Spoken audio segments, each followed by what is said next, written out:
Hi, I'm Catalina here today, co-founder of LoanSense, the student loan advisory that helps people meet their next financial goals, whatever that may be.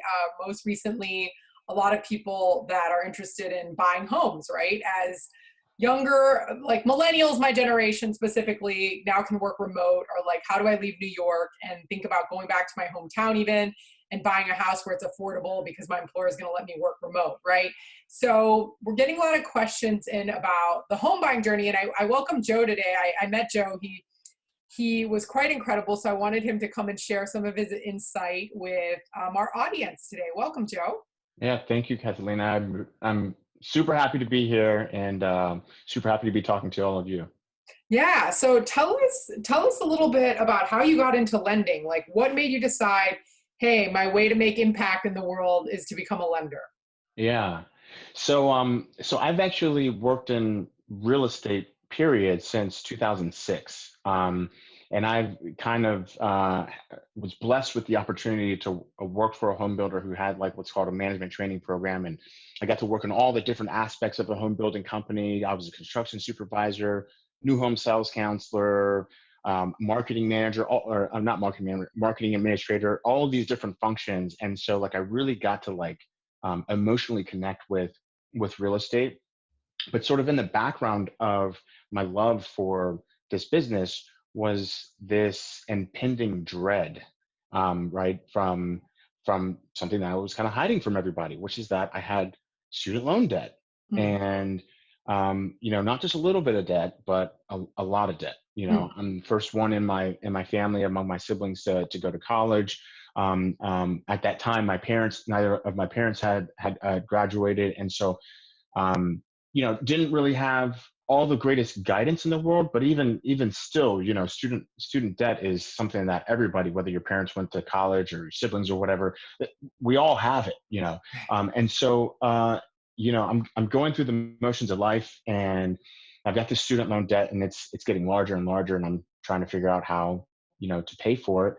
And eventually, like, it starts to impact my world. We went through the housing crisis of 2008, and real estate wasn't what it used to be. It didn't materialize into this. This is the means that I'm going to use to pay off my debt. And so really, I spent most of my professional career working in real estate, and trying to figure out how to solve the student loan issues, not just for myself but for others as well. I mean, because it wasn't just me going through it. I'm in a very like, if I'm going through something, I want to make sure that nobody else goes through it. So long story short, I was lucky. I did manage to in 2011, I managed to negotiate a reduced settlement, reduced payment with my lender, and it went from $173,000 that I owed, which is significant, down to $60,000 that I owed, which was manageable. And so I was able to pay off all of my student loan debts, and having done so, you know, it gave me like this new lease on life and what my purpose in life was, because I just felt like this tremendous weight lift off of me. And so my purpose from that point was, how can I help people that are in this situation, and more specifically, how can I help them maintain hope? Because the worst thing that happens to a person is not just the debt, it's what the debt does to a person's hope and outlook for the future, and how that makes a person value their life or undervalue their life. So being a loan officer, to get more specifically to your question now, being a loan officer was like the last step in what's been a long journey for me to help people generate wealth and break the poverty cycle by owning real estate, because real estate is, honestly, everybody agrees with it. Real estate is that avenue to generate wealth, because you're not throwing money away every month, paying rent. We rent because we have to, not because we want to. And so helping people go from I can't to I can is really what's most important for me. And being a loan officer empowers me with the knowledge and the resources necessary to fulfill another part of my vision, which is working with low income, moderate income households from a rental standpoint, and graduating them up into the ability to purchase a home in the future. That's one. And number two, when people that have high student loan debt come to me, um, number one, they're working with somebody who cares about them, who has had similar struggles as they have, and who is committed to helping them accomplish their dreams. Wow. Well, thanks so much for sharing that. Tell me a little, because I want to share with you like a few reflections I hear from well, not just from lenders, but I think from people in general, which that when I talk about the millennial generation being held back from homeownership an average of 5 years because of high debt to income, and a lot of it is driven by student loan debt. And the first thing I hear is like, well, I heard your generation never wants to own. They want to be renters, and like they value experiences and not things. And they like try to generalize, right? Or they'll say like, oh, like, does your generation really want to buy? I just thought it's because they don't want to buy. Or they'll say like, but I heard like, even if you have all this debt, you can get access to home ownership. Okay, it's slightly delayed, but like, why is this problem, like why are you trying to solve this problem, right? So like I say this because it really resonates with me as well. Like the majority of people on the LoanSense platform earn between $45,000 to $70,000. So if they have even average amount of debt or greater than the average amount of debt for an undergrad, which is $40,000 by the way, if you're earning 45 or even 50, having $40,000 of debt is a big deal in terms of being Yeah. able to get to any other next step in your life, right? Yeah. So when people ask me this, I'm like, I think it's an understanding of it, like who is impacted by debt, right? And the severity of it, and not everybody is equal, right? And in kind of this outlook of like how debt impacts them, but also in terms of desires, I think there's a lot of generalizations happening about what an entire generation of people want or don't want. And so I just want to hear, like, what are your thoughts when it comes to like being moved to serve a lower income and also a moderate income population? What are you hearing about a desire to own a home and the impacts of their financial situation in the past that may impede them? What are you hearing? Because I'd love to have more things to say when people ask me those types of questions. Yeah. So it's I think it's important to separate and make a distinction between two things. What are people? What one is what a person says they want, and then two, what a person really wants. And so, a lot of people say, the human psyche is a very powerful thing. So when you can't have something because your life situation or your circumstances don't allow you to have that thing, the mind doesn't want to feel like that individual that, we were talking about the ego a little bit. The ego doesn't want to feel like it's not good enough to have that thing. And so what happens is a person then starts to say, well, I never wanted that thing to begin with. Home ownership doesn't matter to me. I'm happy renting. I want to rent. Why? No, who wants to own a home? And so as a defense mechanism to our own ego, what we do is we say things that protect us on the inside. And so I will try not to make a generalization that every person out there who says they want to rent doesn't really mean it. I know there are people who, for various reasons, maybe they're very transient and they're always traveling. Maybe they had a bad past experience or seen somebody have a bad experience with home ownership. Maybe that's a legitimate feeling. But I think there's a very large percentage of people out there who do definitely want to own a home and would own a home if they could, and they would admit that they could if they thought it was possible. I Right. love that. I love that. So what tips would you have? What tips would you have if you are, a millennial that has student loan debt, still paying it off, and is thinking about what their next step financial future is, right? Because if you go Yeah. start a job at an employer, for example, employers are great. It took 50 years, by the way, but employers are great at being like, hey, There's a retirement savings plan, right? There's Yeah. this benefit, that benefit, there's health insurance, but very little is there obviously any talk about buying a house, saving up for down payment, and the required preparation, right?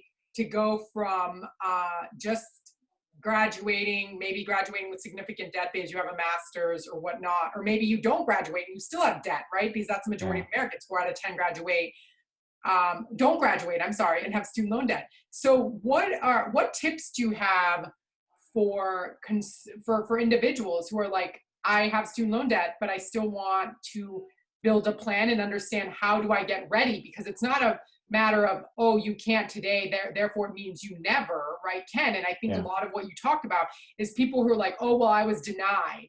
And then Yeah. they're like, oh, well, I guess it's not for me. It's like, no, no, no, no, no. You can become accepted, right? There's a pathway. It's not like black and white. This is for some people and this isn't for others. Like, there's a Yeah. pathway to get prepared, right? Even if you're Yeah. denied today. So, Yeah. what advice would you have to individuals listening that may have been denied or haven't thought about it, but are like, huh, that's a good one, right? Yeah. Let me Yeah. think about it. Um, so I use sort of like an acronym which kind of represents some of my core values. And it drives my decision making and action process for everything I do in life. And I call it my heat map. The acronym HEAT. Hmm. H is hope. Okay. Hmm. So, every person out there, they know what they hope for, but sometimes they don't write it down, and like memorialize it in such a way to where they're constantly reminded that I have this hope and I need to do something about it. I see it every day. And so you hear people talk about vision boards and so on and so forth. And some people think it's all like, a bunch of hoo-ha and doesn't matter. Well, it's not. The magic really in the vision board is more about you putting it somewhere where you see it all the time, where you're reminded of, oh, I feel a certain way about a certain thing. So hope that you will pay off your student loan someday. Hope that you will own a home someday. Okay. Hope that you're going to be okay. And then hope that you're never going to give up on the things that you want in life, no matter how hard it gets. Okay. Don't ever lose hope. Because once you lose hope in those things don't matter to you anymore. And that's when you get stuck. So H is really kind of about mindset.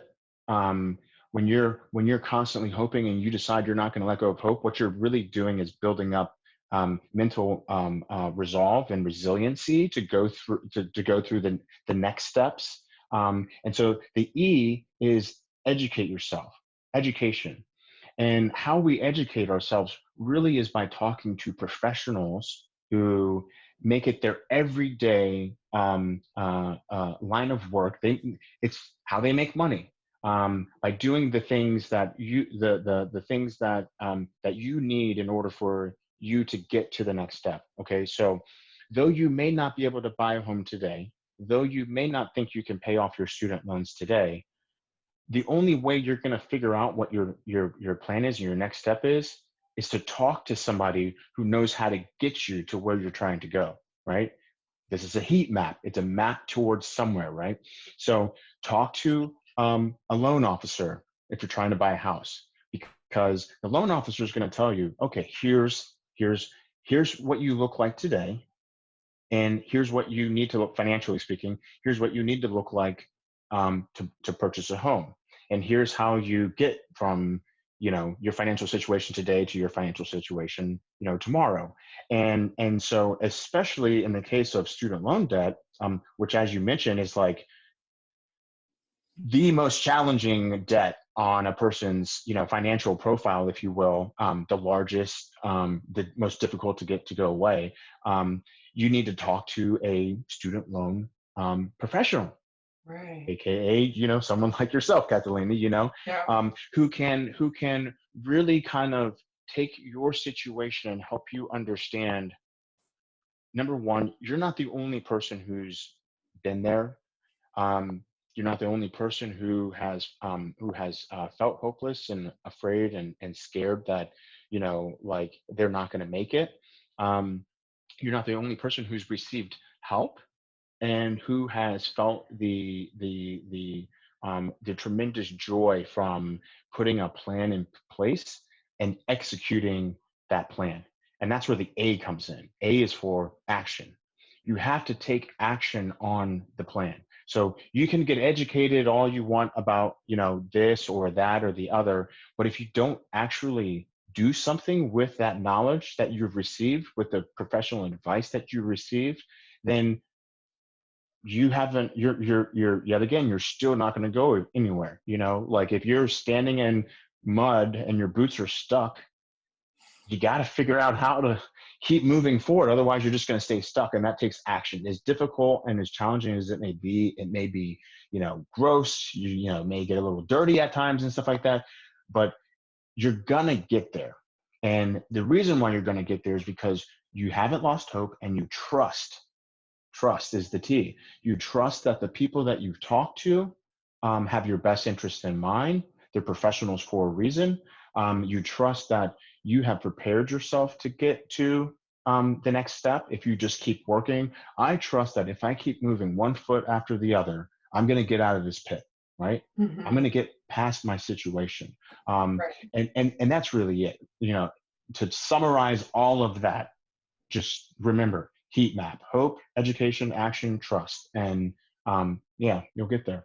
Yeah, I love I love, by the way, that you have an acronym for it, because people do say that, right? They're like, well, there's videos online. I can just learn online. I can do XYZ thing. And like our generation is very DIY, which, by the way, I am too. Like I try to educate myself and move forward. But the value of having like a team around you, right, of people that you believe have your best interests at heart, is because, well, the biggest thing that inhibits us, I think, as humans is like the fear, right? Fear I'm going to fail, or fear that I'm going to do all this and I'm still not going to get accepted. Or maybe if I do it, then I get accepted, and then what? And then I have to deal with home repairs and blah, blah, blah, blah, blah. Like all these fears of the unknown, right? So it's just like the thing about, you mentioned about getting professional help is, like you as a loan officer, and I obviously, now working with thousands of people with student loan debt, we see where all the mistakes transpire. We see what wrong boxes people check on forms. We see what decisions not to refile, then all the interest on their student loan capitalizes, right? There's like a lot of things that people do that actually end up hurting them, that they could just avoid, because I, at least from my experience on the student loan side, I know what the errors people make are, and we have them all like cataloged in terms of the most common ones. So it's like, if we can help you get to where you want to go 3 times faster, and be there to support you and be that support system along your way, like if we can help you 3 times faster, so instead of renting for 3 more years, you can become a homeowner in 1, what is the amount of 2 years of rent you're paying? Like what is that costing you, right? Right. So I'd like to help people think like of a dollar, because they think about an expenditure, or like, oh, it's going to cost me so much to do this, or I can do it myself. And I just say that because there is value in getting that support, because it's not just like a monetary breakdown, but it's like the peace of mind and being able to call on someone who has seen like where people mess up on this line, right? So I always like to have loan officers, and of course, like we have some great contacts as well, including you, but people that we trust to like really care about an individual's outcome, right? And that they're not just a number to them. Oh well, I denied this person, it's one more denial like this month, right? But it's actually caring about individuals' outcomes, which is like a huge part of like our loan advisors here at LoanSense. Like our number one skill, I like to say, is empathy. It is the number one thing you have to have for helping people, because coming in a financial distress situation requires someone that understands and doesn't judge, right? And that's so huge, because I hear a lot, well, shouldn't they pay off their student loan? Like I hear all these like very judgmental things, and I'm like, okay, let's take not from our loan advisors, but from society in general. Like there shouldn't be loan forgiveness because they took it out, they should pay it. Like there's just this lack of empathy, right, for the situation a person comes in with, and kind of like we truly don't know a person's life circumstance that put them where they are today, Sure. And so for me, like empathy is just so important, right? So I always like to lead with that in terms of that's why I was interested in connecting with you because I think you have a lot of that. Yeah. Thank you. So, really quickly, what so you answered the I love the format and the framework for consumers to think about and individuals. How about, do you have any tips, like how about other loan officers who obviously are having increasingly more and more Americans that are more debt burdened, right? Higher Hmm. DTI, property prices are increasing a lot. So it's kind of squeezing out now who can afford a home, right? Even though interest Yeah. rates are low, but home prices are going up and the amount of debt Americans hold isn't going down. So it's like Yeah. squeezing out a moderate to lower income people that would otherwise be able to afford something that might be a little more modest, but there's no housing inventory in that price range. So I guess what do you have any tips for lenders to think about how they can, I don't know, any tips for lenders? Like Yeah. I'm not a loan Yeah. officer, so I don't really know, but I'd love to hear what you have to say in Yeah. terms of serving people or think about how they help people or how to target people Yeah. that they want to attempt to work with. Well, the interesting thing is you can't help somebody who truly needs help and unless you have empathy. Um, and so if you're someone who's like, if you're a loan officer, and I'm not trying to denigrate anybody, but if you're someone who is like, I am so busy, I do not have time to, you know, um, hold somebody's hand for 12 months or 24 months as they're trying to figure all of this out. I've got my own family that I'm trying to spend time with, or I've got all of these customers that they're ready to go right now. And so two things I'll tell you. um, Number one is, imagine if it was your child.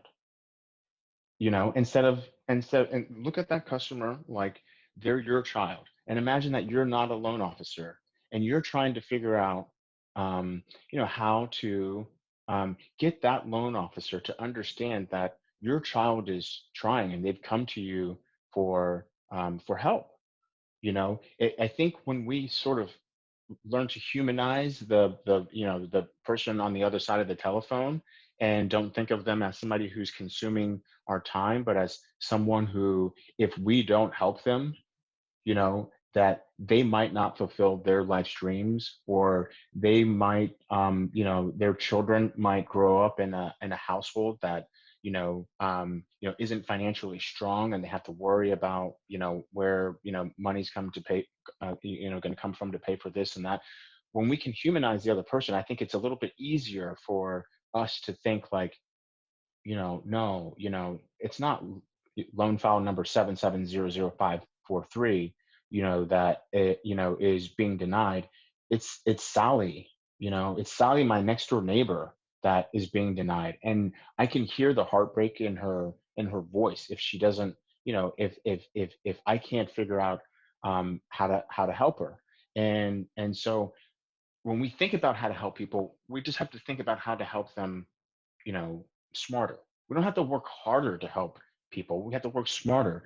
And lo and behold, we live in this highly technologically advanced, society that has just gotten like an adrenaline shot in the arm because of COVID, and like this ramp up of videos and resources and other ways to connect with people, without really having to spend a lot of time. So if you find yourself like you,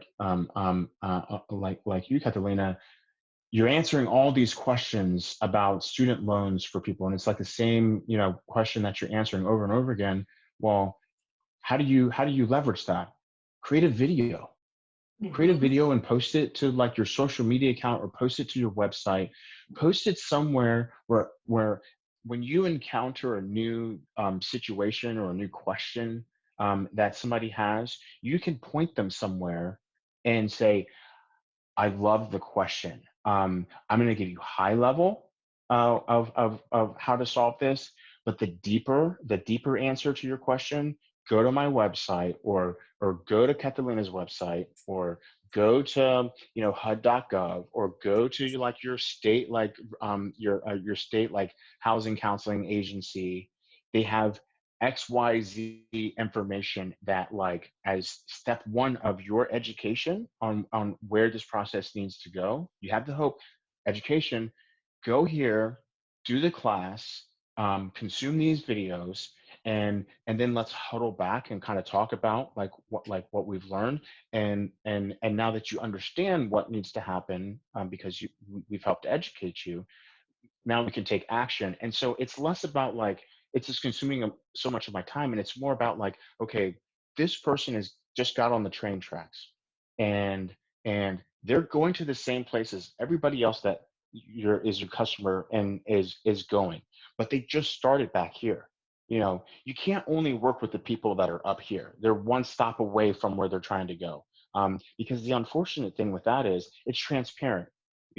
Like, not to say that helping people is all about like, um, being more successful and generating more money, but you build trust with your community, not just people, but with your community, when you're known as somebody who cares about the people way back here that are trying to get up there, and they're like 10 stops away, and you're going to make the same amount of money with them as you did with the people up here when they get to where they're going. But the fact that you care about them back here, where you have to invest more time, it generates trust. And at the end of the day, that is the only currency that really matters in society, is trust. Without it, nothing works. Nothing works. That's what a credit score is for, right? Credit score is supposed to establish some measure of trust, absent of me actually knowing a person. It's a valuable currency. Well, how do we build trust? We build trust by being empathetic. And I think that you're spot on with your company. Like, the most important skill set you can have is empathy. Yes, absolutely. 100%. Yeah, no, I love what you said. It's so powerful. So by the way, we record answers to everything on this thing called Loom. So we have archives and archives of video answers, and then we put That's them up great. on a site we can stand up and give people logins. So I say that to share kind of like some thought leadership on how to digitize things. But um, Yeah. if you get so many video answers cataloged, then you could put them up on like pretty low cost platforms and say, hey, like, I'd love to help you get ready to buy a house. Like, Hmm. here are a series of videos that can answer probably 90% of your questions. And that's a great way to nurture, because I ask my friends, right? So I own a house, and I asked my friend who just sold her house to go from a 2 to 3 bedroom because they're having their second child. And I asked her, did you go to the same loan officer? And she goes, no. And I go, why not? And she goes, oh, it never occurred to me. And I was like, huh, that's interesting. Why would it never occur to you? And she was like, oh, they sold my loan right away. I don't remember anything about my first loan officer. Like, had you never asked me, I would have never thought about like who I used again. Like, I just happened to ask her because I'm trying to build a theory that if you serve people well, they will come back to you when they have other needs that require your Yeah. service, right? And so obviously she's my friend, and I helped her with all her student loans. I helped her get 8 years of payments she's already made counted towards forgiveness. And of course, she came to me Wow. because I'm her friend. But then I said, okay, if you have additional student loan questions, like, what would you do? She's like, oh, I would definitely 100% go back to you guys. Like, and I was like, huh, what do you think the difference is? She was like, well, but besides the fact that you're my friend, like, you care about helping me, like, go above and beyond. You didn't just answer my questions. You helped me figure out how to get 8 years of payments counted. Like, Yeah. and that wasn't me personally. It was one of our loan advisors did that. But like, that's like incredible amount of care, like, that you guys put into it. So of course I would never think about going back to anybody else. And I was like, okay, so then I asked her, like, how is that different from your loan officer? She's like, oh, it was just like this whole paperwork process. We barely communicated. My loan was sold. Like, I had no reason to go back to them. And I was just Yeah. thinking, wow, like, it just makes a huge amount of difference, right? Because it made me rethink of how I choose my loan officer when I went to buy my second house too, you know? So Yeah. anyways, I just share that story because I'm trying to gauge a little in this world of like extreme digitization. You can never digitize or tech enable rapport and trust, right? And Sure. that's why I say empathy is just so vital. So anyways, I know it's been some time now. So let me just, and I want to kind of end this segment before it gets way too out of hand, but how can people get in touch with you? And if there's any last minute comments you'd like to leave with anybody, of course, I'd love Yeah. to. give you time to do that as well. Yeah.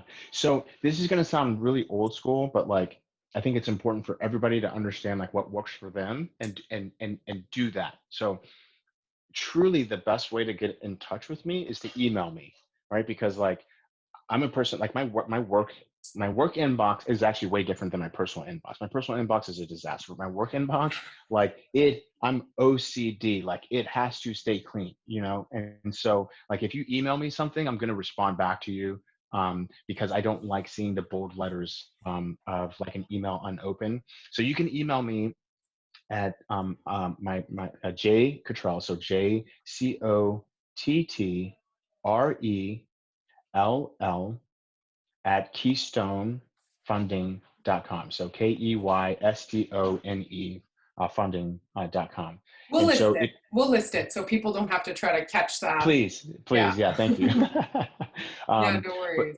but yeah, so if you're trying to get in contact with me, you can email me. And when I email back, um, again, technology, I've got a link to my calendar. You can schedule time to talk on the phone. My personal cell phone number's in there, so that's really the best way. And closing thoughts is really this, for anybody who thinks they're 5, 10, 15, 20 years away from buying a home, or if they've convinced themselves that, buying a home doesn't matter to them or isn't important, let me just say that it really is. I don't have the exact statistic, but I do. 83% of the average American's portfolio at retirement comes from the value of their home. So I do have that's what I was statistics. looking for. That's exactly it. Man, you like read my mind. I was like, man, what was that stat? But it's so critically important. I mean, like you cannot underestimate the importance of home ownership. And when I think about trying to help break the poverty cycle, notice I'm doing it through real estate. I'm not talking about like, and not that I don't think it's important. I'm not talking about like trying to raise the national minimum wage. I'm not talking about like anything except for how can we get people to own a home? Because it doesn't matter how much your minimum wage is if you're renting. Like if all of that money that you're making is going into rent, you'll never see it again. So the only way to see that money again is to own a home, and that's what we're trying to do. Yeah, no, I love those closing thoughts. Thank you so much, Joe, for your Yeah, thank you. time. And thanks for joining us today. Yeah, thank you, Catalina. Take care.